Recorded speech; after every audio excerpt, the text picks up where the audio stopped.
আর নিনা দরজা খোলে, বাইরে অনন্যর গাড়ি দেখলাম তো, এই তো পাশের গলিতে। দুজনে এখন ফাটিয়ে বেকারে ডিস্টার্ব করে লাভ নাই, চল।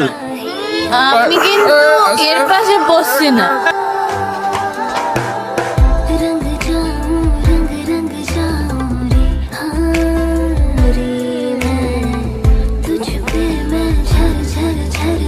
দাদা যাবেন? বসুন পুলিশ স্টেশনে। দিল্লিতে আসার পর থেকে রোজ সন্ধেবেলা ছাদে উঠি আর চাঁদের দিকে তাকিয়ে ভাবি তুইও হয়তো কোথাও না কোথাও থেকে এই চাঁদের দিকে তাকিয়ে আছিস।